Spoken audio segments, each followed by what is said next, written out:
Galera, olha, finalmente eu consegui terminar Dragon Ball Z Kakarot, cara. Depois de muitas e muitas horas jogando, eu consegui finalizá-lo e tô trazendo a minha análise aqui pra vocês saberem se vale ou não a pena comprar o jogo. Eu particularmente tenho uma certa tendência a esperar grandes produções quando o assunto são games baseados em animes. Dragon Ball Z Kakarot aplicou muita expectativa na gente, né? A gente precisa lembrar lá daquele anúncio em que teríamos um game baseado no anime e no mangá no estilo de RPG, onde a gente está acostumado até então a receber jogos de Dragon Ball Z apenas no estilo de luta, porque esse é o foco do anime, então nada mais coerente, né? Minha curiosidade foi imensa e nos primeiros momentos do jogo, eu falo das 10 primeiras horas, porque o jogo é grande, me mantive muito empolgado. Mas o que a gente vai discutir hoje principalmente é o quão grande o universo de um anime precisa ser a ponto de sustentar a grandiosidade de um jogo de RPG.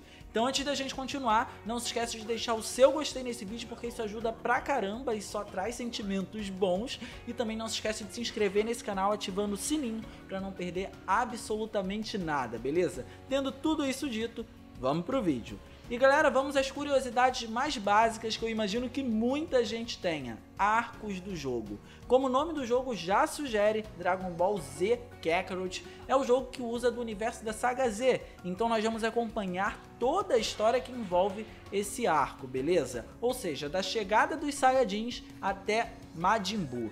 A campanha, se jogada objetivamente, ou seja, fazendo só as missões principais, o que eu acho difícil disso acontecer porque o jogo é muito viciante e imersivo, tem entre 30 a 35 horas e ela vai acompanhar praticamente cada passo dos protagonistas durante os arcos, além de fazer algumas adições bem interessantes na história que conseguem responder algumas perguntas do anime. Não são perguntas substanciais, é claro, mas acabam servindo muito para a curiosidade da gente. E eu posso dizer para vocês que esse é o primeiro de inúmeros pontos positivos do jogo. O jogo tem muitos fillers aparecendo também, e os personagens não são nada tímidos quando o assunto é a aparição. E um bom exemplo disso é o Android número 8, personagem do Dragon Ball clássico, que aparece aqui logo no começo.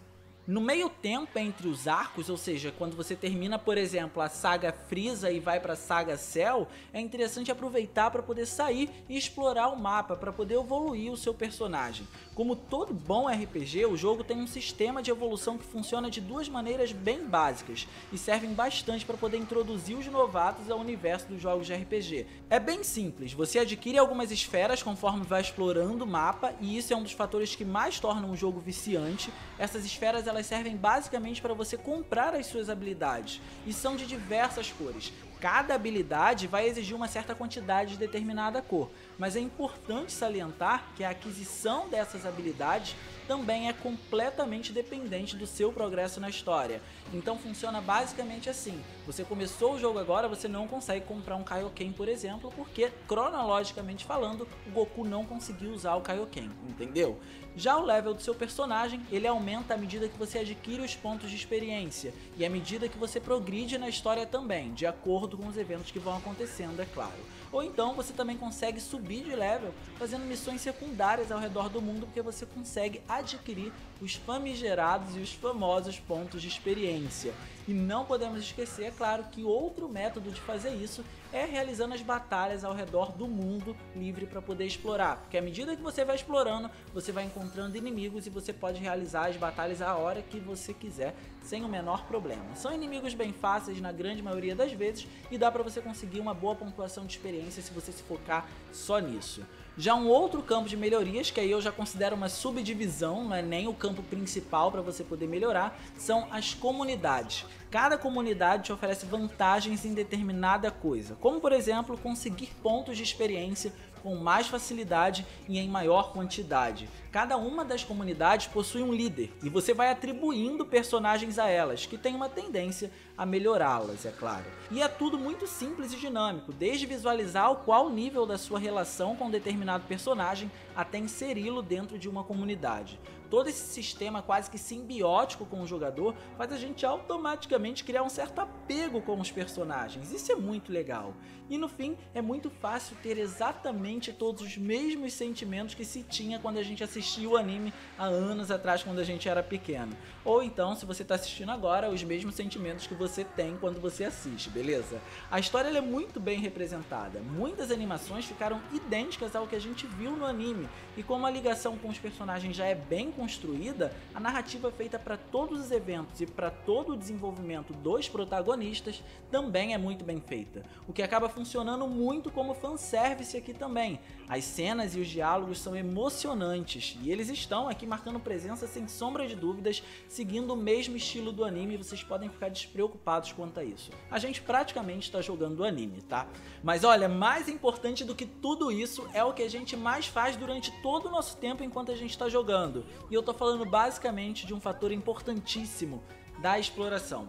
Os mapas eles são extremamente abertos e livres também, e há uma boa quantidade de biomas para a gente poder conhecer e explorar. Para ser mais específico, é exatamente o que a gente vê no anime original, o planeta Terra, o planeta Namekuseidin, e eu queria dar um destaque para o planeta Terra porque ele apresenta uma boa variedade de cenários, vão desde os desertos rochosos até os campos que a gente conhece, tá? E isso é muito legal.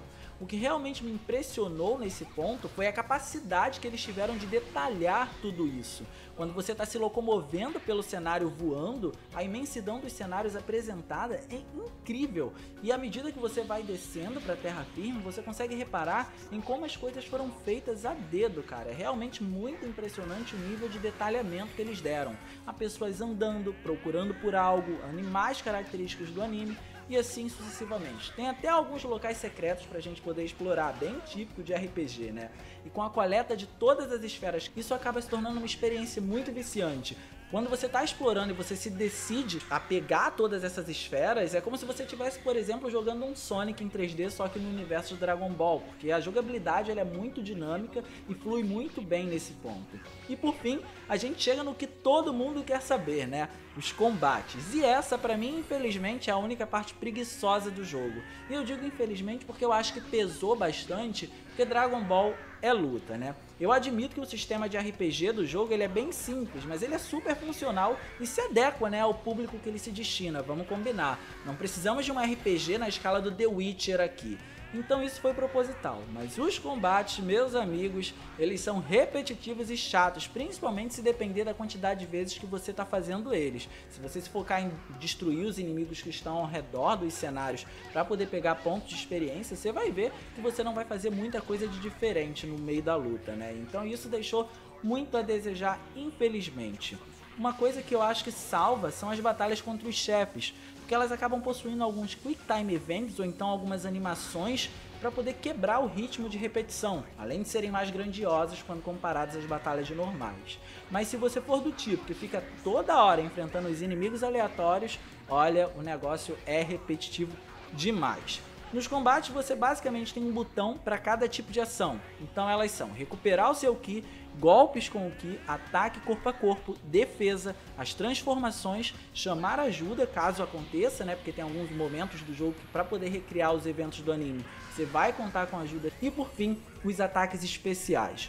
Os pontos fortes são basicamente que você consegue se transformar durante as lutas, e eu particularmente acho isso incrível, porque dá uma imersão muito maior, parece que você está jogando o anime, isso é muito legal, e a boa variedade de ataques especiais que a gente acaba encontrando. No mais, as lutas são basicamente isso. Me lembrou muito, inclusive, um Dragon Ball feito para PS1, ele era basicamente assim, objetivo e direto com poucos movimentos. A diferença é que a escala daquele Dragon Ball nem se compara com a desse, né? Então lá funcionava, aqui não.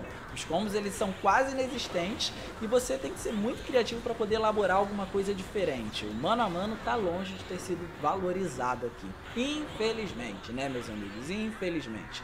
Mas isso não tira a beleza do jogo não, tá? Que por sinal ele é bem bonito graficamente falando. Existe mais de um tipo de animação aqui. As pré-renderizadas, que não fazem o uso da engine do jogo em tempo real, e as que acontecem em tempo real, que são as que mais aparecem. Mas é claro que o mérito vai para as animações pré-renderizadas, porque elas são mais bonitas e, logicamente, elas têm que ser mais bonitas, porque são animações feitas separadamente, então elas têm obrigação de ser mais bonitas, elas são mais coloridas, a movimentação dos personagens é mais fiel ao que acontece no anime, os eventos, né, do que acontece naquela animação são muito característicos e fidedignos dignos do que a gente tem no anime do Dragon Ball, então isso é muito legal. Mas as que acontecem em tempo real, elas cumprem muito bem o seu papel também, pecando apenas na modelagem dos personagens em alguns momentos bem pontuais. E essa é uma característica que serve para as duas animações. A modelagem em alguns momentos deixou a desejar. Eu joguei o game no PC e eu tenho uma curiosidade para poder falar para vocês aqui. Na realidade são duas curiosidades. A primeira é que o game não roda a 4K, a resolução máxima dele é de 2560 por 1440, que é o Quad HD, é uma resolução acima do Full HD e abaixo do 4K. E uma outra curiosidade é que ele não te dá muita opção para poder configurar o gráfico não, tá?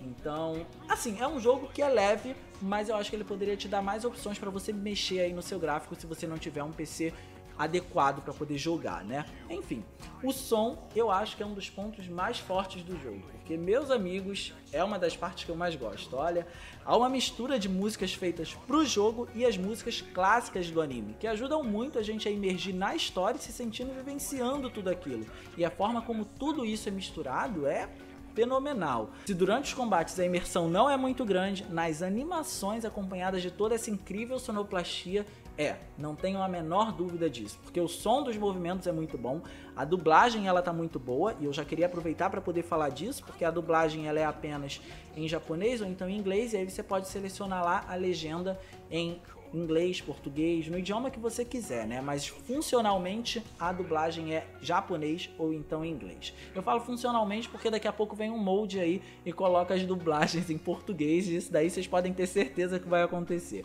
Mas bem, olha, eu vou falar pra vocês, Dragon Ball Z Kakarot não é o melhor jogo de luta da saga Dragon Ball, pelo simples fato dele não ser um jogo de luta. Ele deveria ter mais lutas, assim, mas eu acho que o fato dele ser um RPG acaba dando um álibi pra ele, né? Pesa, o fato pesa, mas não pesa tanto quanto pesaria, né? Enfim, ele acaba recriando muito bem os eventos do anime, como nenhum outro game fez, além de ter uma durabilidade muito boa, né? A gente tá falando de praticamente 40 horas de jogo se jogando as missões principais, galera. Meu Deus, isso é muita coisa. É um jogo extremamente divertido, sem sombra de dúvidas alguma, além de ser um bom RPG também. E é importante falar que é uma experiência single player, tá? Não existe modo arcade, não existe torneio, não existe versus, nem nada do tipo. Eu particularmente gostei a beça e admito pra vocês que superou todas as minhas expectativas. É o tipo de game que esmiuçou todo o universo do anime só pra poder atender a demanda que um RPG exige. Então quem tiver disposto a encarar o universo de Dragon Ball Z Kakarot como uma experiência de jogo RPG, vale a pena. Agora, se você estiver esperando um jogo de luta, pode desistir porque não é o jogo pra você, beleza? Bom, basicamente era isso. Dragon Ball Z Kakarot pra mim é um jogo incrível e eu gostei muito do jogo, galera. Espero que vocês tenham gostado do vídeo também. Se vocês gostaram, não se esqueçam de deixar o gostei, porque isso é importante pra caramba e só traz coisas boas, como eu já disse pra vocês. Não se esqueçam de se inscrever no canal também, porque isso é muito importante, ativando o sininho pra não perder absolutamente nada. E me segue nas redes sociais, vai estar aparecendo aí e tem no campo da descrição desse vídeo, beleza? Era basicamente isso, eu vou ficando por aqui e a gente se vê no próximo vídeo. Um abraço!